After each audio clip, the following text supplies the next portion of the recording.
당신 때문에도 행복합니다.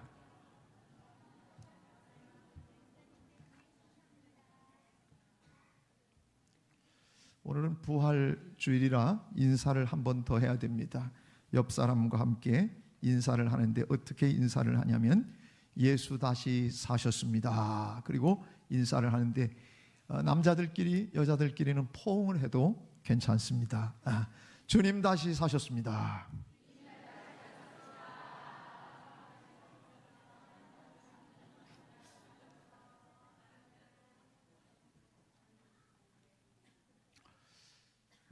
지금이 12시 5분 전입니다. 여러분들이 평소처럼 3, 40분 설교를 하면 어떻게 할까 염려하고 근심하는 분들에게 제가 미리 그 염려를 덜어드리려고 합니다. 설교 오래 하지 않겠습니다.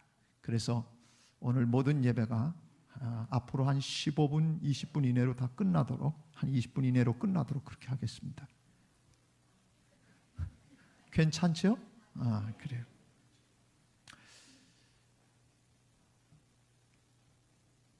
예수님께서 부활하셨다고 하는 이 사실은 첫 초대 교회, 예수님을 따랐던 사람들에게 있어서는 너무나 충격적인 사건이었습니다. 그래서 예수님이 다시 살아나신 그 일로 말미암아 온 로마가 다 뒤집어지기 시작했습니다.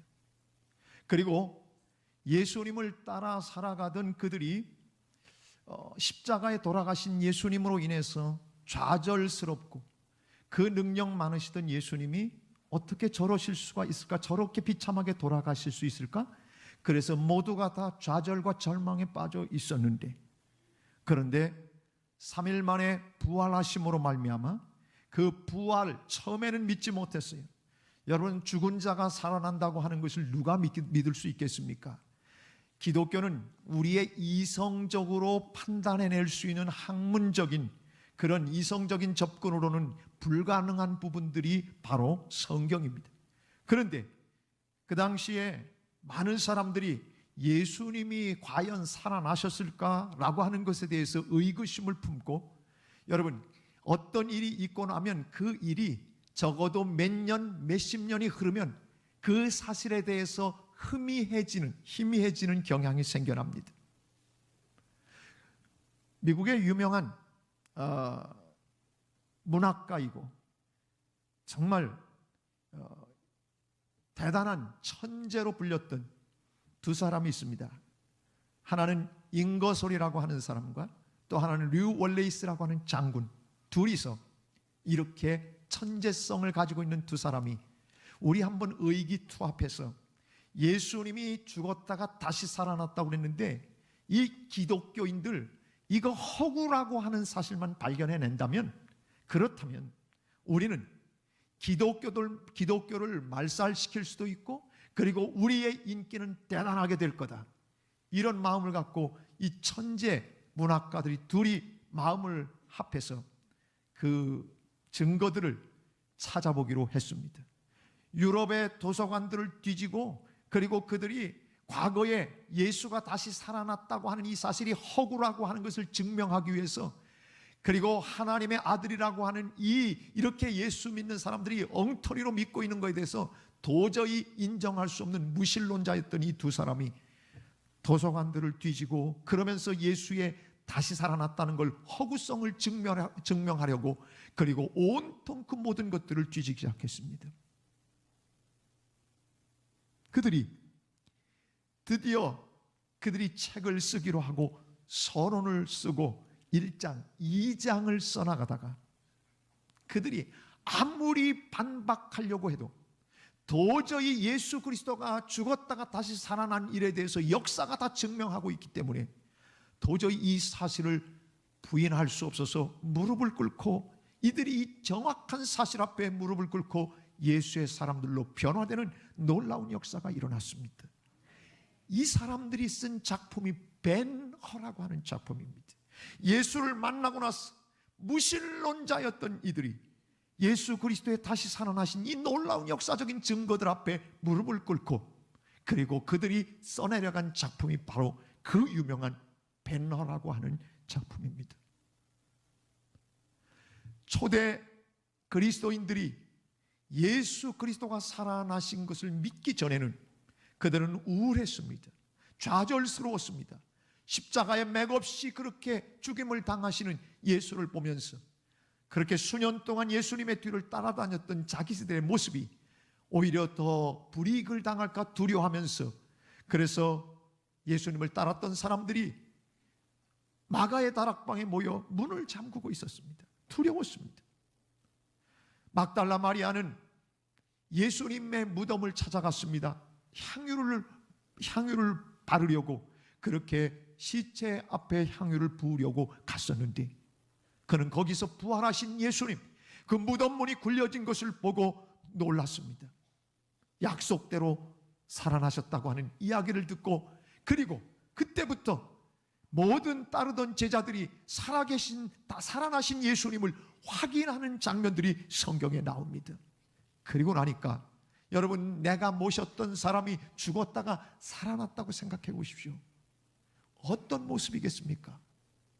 그들은 그 다음부터 거리를 쏘다니면서 두려워서 벌벌 떨던 사람들이 아니라 거리로 뛰쳐나가 작은 소리로 숨 죽여가면서 문 걸어 잠그고 있었던 두려운 사람들이 아니라 부활하신 예수님을 만나고 나니까 거리로 뛰쳐나가 큰 소리로 예수 다시 사셨습니다. 예수 다시 사셨습니다. 예수 다시 사셨습니다.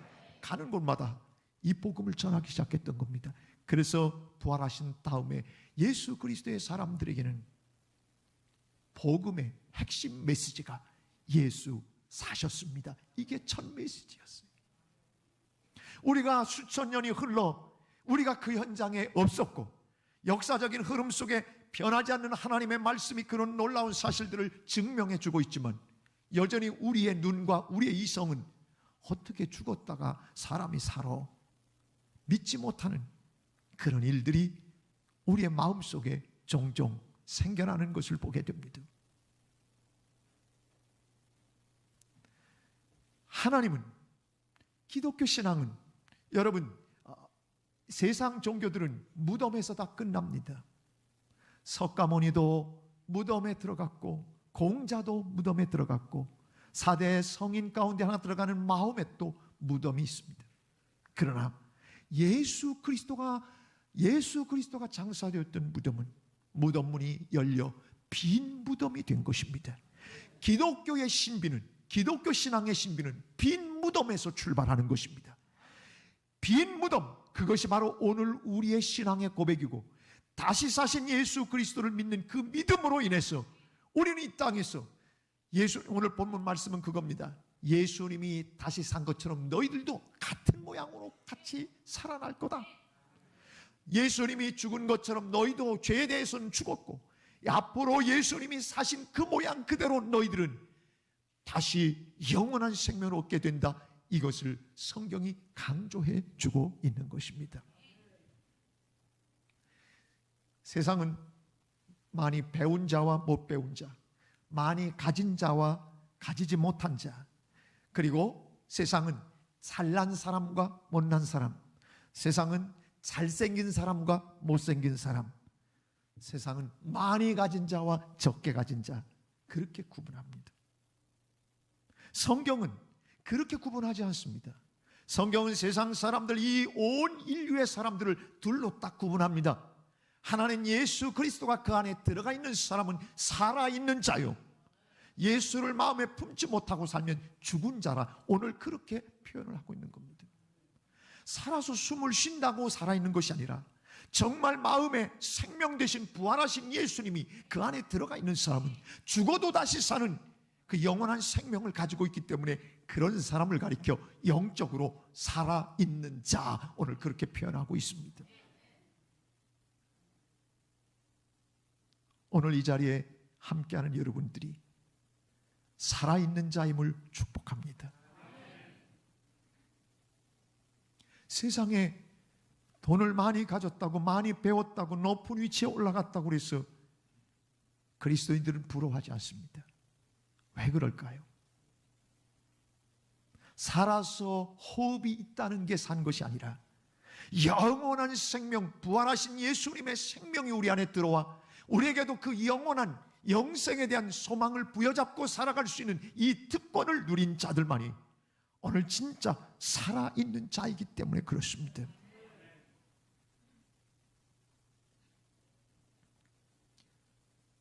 오늘 시간이 너무 적기 때문에 제가 다른 설명들을 여러분에게 드릴 수가 없습니다. 그러나 오늘 본문이 얘기하는 것은, 분명한 것은 그 안에 여러분 요한일서 5장 12절 말씀을 제가 여러분에게 소개해 드릴 것입니다. 함께 읽습니다. 시작. 아들이 있는 자에게는 생명이 있고 하나님의 아들이 없는 자에게는 생명이 없느니라. 보세요. 누가 죽은 자이고 누가 살아있는 자입니까? 아들이 그 안에, 예수 그리스도가 그 안에 있으면 생명이 있는 자라는 겁니다. 그러나 하나님의 아들이 없으면 생명이 없는 자라는 것입니다. 여러분, 오늘 예수 그리스도가 여러분 안에 있기에 우리는 살아있는 자인 줄로 믿습니다. 생명이 있는 자입니다. 요즘 한동안 종교다원주의, 이 포스트 모더니즘, 이 영향으로 인해서 많은 이론들 가운데서 종교다원주의가 많이 등장을 했었습니다. 종교다원주의라고 하는 것은 그런 이야기입니다. 종교다원주의는 기독교에만 구원이 있는 것이 아니다. 모든 세상의 고등 종교들이 다 하나로 향해서 올라가는 거다. 그러니까 다른 종교에도 구원이 있다라고 이야기하는 것입니다. 저희들도 그렇게 얘기할 수 있다면 서로 좋은 관계를 맺고, 그래서 요즘 보면 불교와의 대화 이런 것들이 가끔 이렇게 일어나는 것을 봅니다. 그러니까 교파, 종단 이런 거 필요 없이 그렇게 종교의 벽을 뛰어넘는 그런 일들입니다. 저희는 사람들과의 사이에 벽이 있어서는 안 됩니다. 그러나 성경은 무엇을 얘기하냐면 다른 종교를 통해서 구원을 받을 수 있다 말하지 않습니다. 그게 성경의 이야기이기 때문에 저희들이 믿는 이 성경, 변함이 없는 수천 년 동안 변함이 없었던 이 말씀은 오늘 사도행전 4장 12절에서 이렇게 얘기합니다. 다른 이로서는 구원을 받을 수 없나니 천하 사람 중에 구원을 받을 만한 다른 이름을 우리에게 주신 일이 있음이라 없음이라? 없습니다. 없습니다.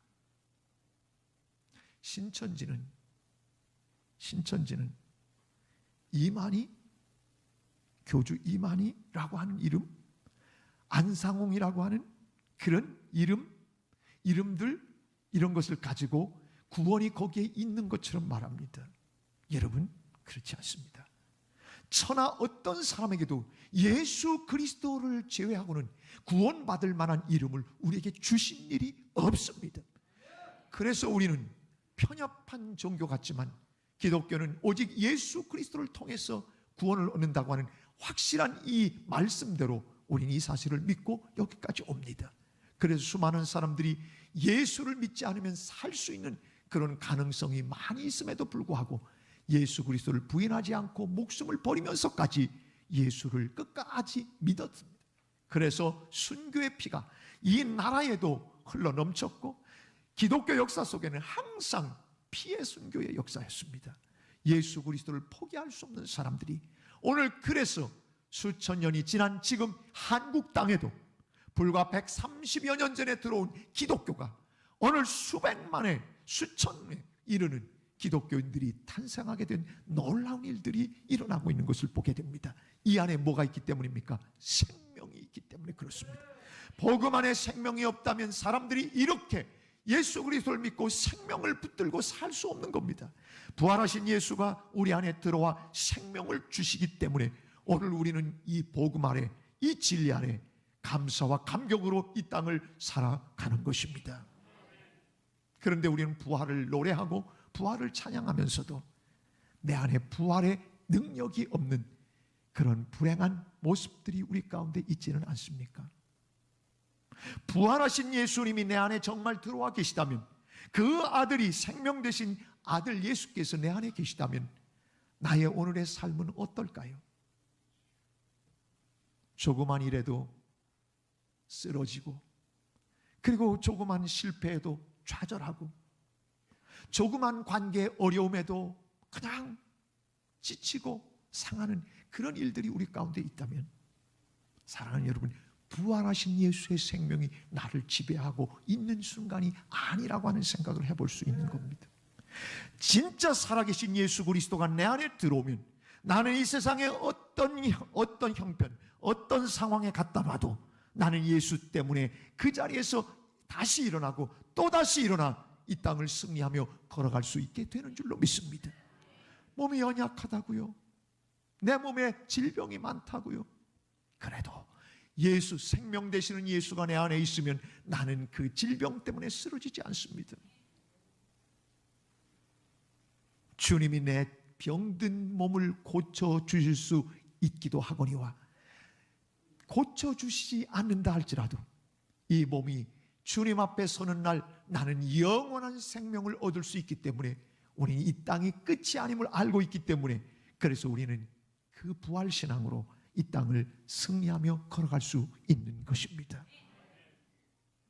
여러분의 삶이 기쁘고 또 평안하고 여러분의 삶이 감격으로 충만하다면 그렇습니다. 여러분 안에 부활의 생명이 있기 때문에 그렇습니다. 그런데 세상의 여러 가지 환경과 여건들이 나를 좌절시키고, 그리고 그로 인해서 내가 깊은 나락으로 빠져들어간다면, 사랑하는 여러분, 그것은 내가 부활하신 예수의 생명이 나를 지배하지 못하고 있는 증거일 수도 있습니다.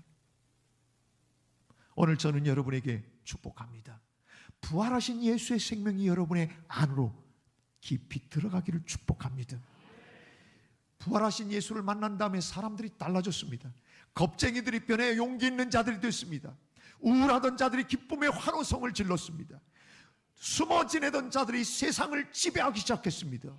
이것이 부활하신 주님의 능력, 부활하신 예수 그리스도를 마음에 심령에 가진 자들이 이 세상을 변화시킨 이 기독교의 역사가 바로 그런 역사입니다. 오늘도 우리는 힘들고 어려운 세상을 걸어갑니다. 우리는 내 뜻대로 되지 않는 이 세상길을 걸어갑니다. 지난 한 주간 동안 계속해서 여러분과 함께 나눴던 이야기는 인생은 광야라고 하는 것입니다.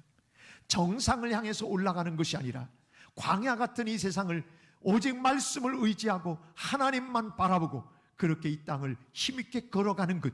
그래서 이 세상이 힘들고 어려워도 예수님 손 붙들고 이 세상을 천국으로 바꾸며 살아가는 것, 이것이 바로 예수 믿는 사람들의 모습이어야 하는 것입니다. 오늘 진정한 부활하신 예수의 능력이 여러분의 삶에 함께 하시기를 바랍니다. 여러분의 자녀에게들에게 함께 하시기를 바랍니다. 여러분의 가정에 함께 하시기를 바랍니다. 부활하신 예수님의 강력한 생명력, 여러분 보십시오. 우리 대지에 온통 다 잎사귀가 떨어져, 그래서 우리는 나무들을 바라보며 다시 잎을 낼 수 있을까? 그런데 요즘 보면 파릇파릇하게 다 죽은 것 같았는데 거기서부터 파릇파릇한 생명력이 움돋아 나는 것을 우리가 보게 되어집니다. 천지를 만드신 하나님, 우리를 만드신 하나님, 죽음에서 예수 그리스도를 일으키신 주님, 우리 하나님께서는 오늘도 우리에게 이런 강력한 생명력을 주시기를 원하십니다. 그래서 이 생명력으로 이 세상을 아름답고 행복하게 만들어 나가는 주인공이 되기를 원하십니다.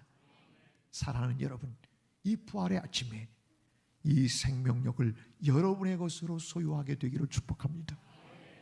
모든 의심과 두려움이 사라지고 여러분 안에 예수의 생명이 있어 그 생명력으로 여러분 주변을 모두 천국으로 바꿔놓을 수 있는 강력한 주님의 사람들이 되기를 원합니다. 죽음과 사망의 권세를 깨뜨리신 예수께서 오늘 여러분 마음에 주인으로 들어오시기를 원하십니다. 그 주님을 이 시간 마음을 열고 받아들이십시오. 그러면 여러분의 삶에 이전에 맛보지 못했던 놀라운 능력들이 여러분의 삶에서, 여러분의 생명 안에서 역사하게 될 줄로 믿습니다.